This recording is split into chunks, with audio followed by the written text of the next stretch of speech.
All right, guys. So, as many of you know, thousands, if not millions, of patriots showed up to Washington, D.C. Yesterday to support President Trump in his ongoing legal battles regarding the outcome of this election. Now, here's some highlights from the event during the daytime in which, it was a very, very, very beautiful display of what American patriotism looks like.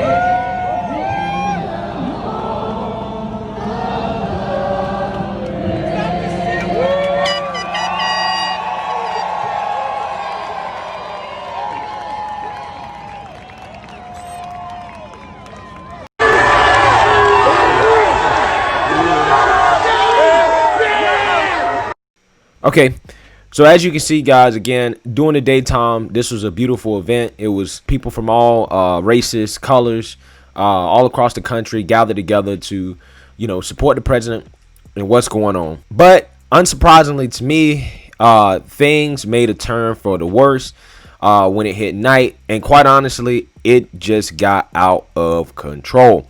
But before we get into that, my name is Greg Foreman, and you're watching A Black Conservative Perspective. Make sure you like, comment, and subscribe. Most importantly, share A Black Conservative Perspective, a.k.a. a far leftist worst nightmare. You can also follow me on Twitter at GForemanBCP. Let's get it. All right, guys. So, about last night. Things took a turn for worse, where violence and conflict broke out between supporters of the president and Antifa slash BLM groups. And guys, I watched the videos on Twitter last night and this morning when I woke up, just to make sure I can get a fair and balanced perspective of exactly what happened. And man, oh man, I'm telling you, I can't even show the videos, right? Like I can't show them. You guys know what's up with YouTube. You know how they are. I can't even show them. You can find them. But the things that were done to supporters of the president by Antifa slash BLM, which honestly I don't know if it's even BLM at this point. I mean, it just seems like Antifa has kind of hijacked BLM. I mean, I obviously saw some people that looked like they could have been a part of it, but the things that were being shown in those videos, man, was absolutely nuts. It was absolutely nuts, and it was unexcusable. And, I just got a few questions, man. Like, I really do got a few questions about this. My first question is, something like this happening in a city like Washington, D.C., having, thousands, if not, millions of Trump supporters come, overnight. This was very predictable that people were going to backlash and protest against this. Why wasn't the police presence higher? How did the police even let it get to the point where this type of conflict could occur in the first place? Is this something where the mayor just purposely didn't take the precautions that was needed to protect the supporters of the president? And I don't like throwing around heavy accusations like that, but it really makes me wonder, because in most of these videos, the police are nowhere to be found. They're nowhere to be found. They're nowhere to be found. Where are the police when you need them? The police should have been there to protect these supporters and to make sure that events like this would not happen. Because, again, this was predictable that something like this would break out. But you also think that the city will be prepared for it and that they will help minimize this type of behavior. So that's my first question. I just think that's sketchy. And I think that's something that, if I was the president, if I was President Trump, I would be on the phone with the mayor asking, like, what happened? How did you let this happen to my supporters? So I'll be having an angry conversation with her this morning. But my second question to the BLM group, because honestly, I don't know what Antifa's goal is. I guess Antifa's goal is to just, I don't know, destroy America, essentially. Take down all forms of government. It's obvious that they don't like Biden. They don't like Trump. They don't like anybody, right? They just want to take down the foundation of America and what we know as America. So, honestly, I don't have questions for them. I already know what their thing is.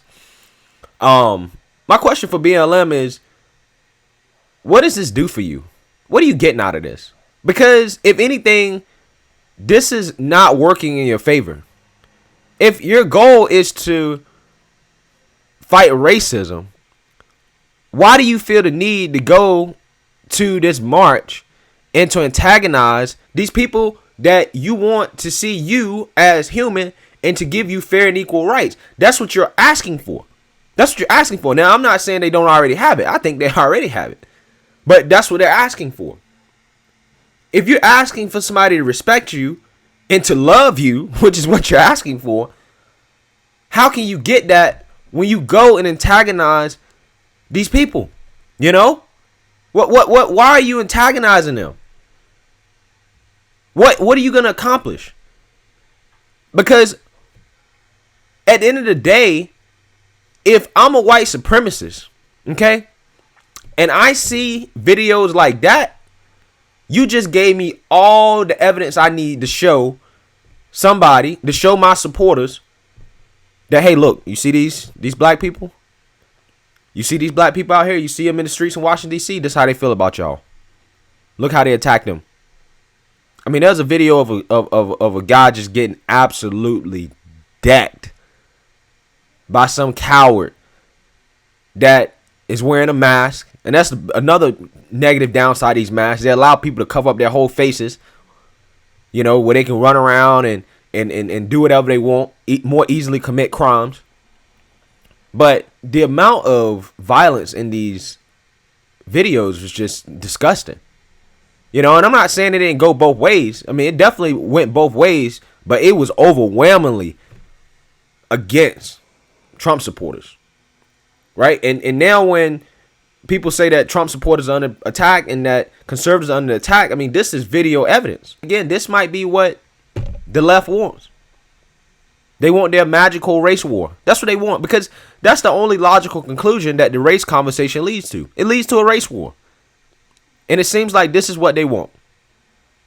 You know, they want to go out here and they want to fight the supporters of the president just because they support the president. Okay, and so what? At the end of the day, this is why I don't understand about Democrats when it comes to this election stuff.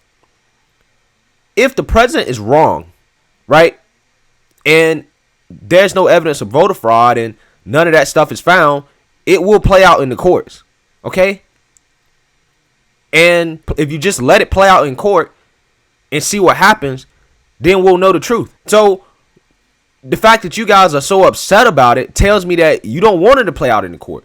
That you don't want our judicial system to do their job, which is designed to help solve problems like this and to answer these questions. If you're so confident that the election was fair, why don't you just let it play out?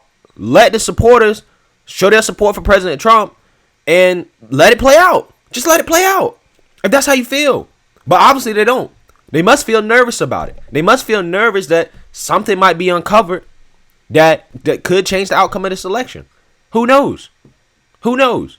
I mean, that's the only logical conclusion in my opinion. But, you know, like I said, man, this is a shame to see. We live in a country now that if you support the president, that you might be attacked. I mean, this is the same type of stuff that Van Jones went on TV crying about when it comes to so-called minorities and people of color. A white man might attack me in the store. They might say something wrong to me. Really what they complain about is little passive-aggressive BS that they interpret as racism. That's what they really complaining about. Everyday interactions that happen between people who may be of a different race, where, you know, okay, somebody bumped into somebody. Oh, because they white and they bumped into me, they must be a racist. That's all they really complain about, is really that. Because they ain't complaining about real racism. That's not what they really complaining about.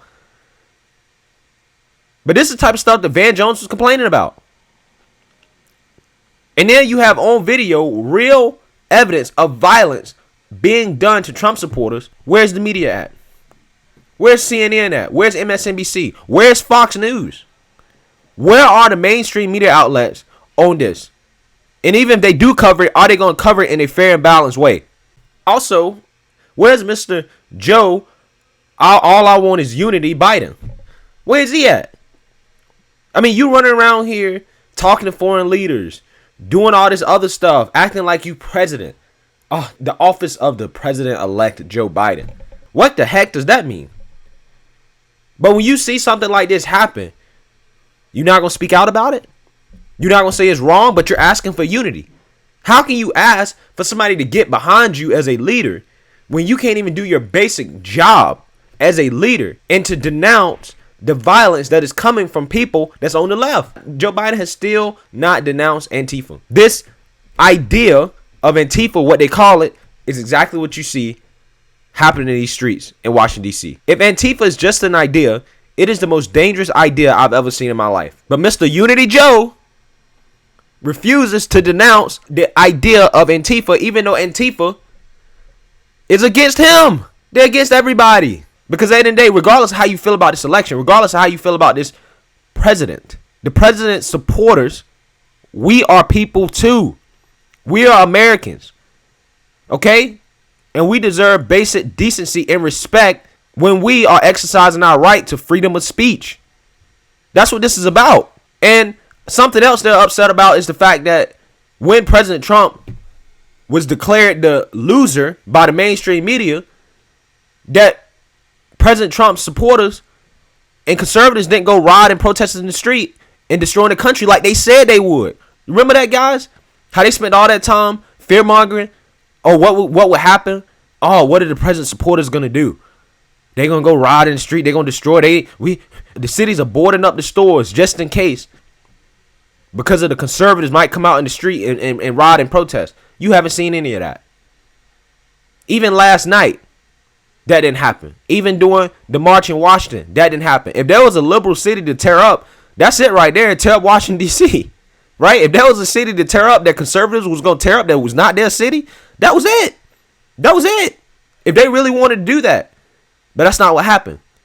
And the reason why that didn't happen is because conservatives have common decency and respect for business and property, which is a foundational aspect of our country. It's private property, right? And that's the difference between the conservatives and some of the people on the left and the far left, you know? But I can go on about this all day, man. This really, makes me upset to see this. And I feel, really bad for anybody who was physically hurt or attacked during this march and this show of support for the president. I feel really bad for our country, man. And I really don't like the direction that this is going. I really don't like the direction that this is going. But anyways, let me know what you guys think. Make sure you like, comment, and subscribe. Most importantly, share a Black conservative perspective. Peace.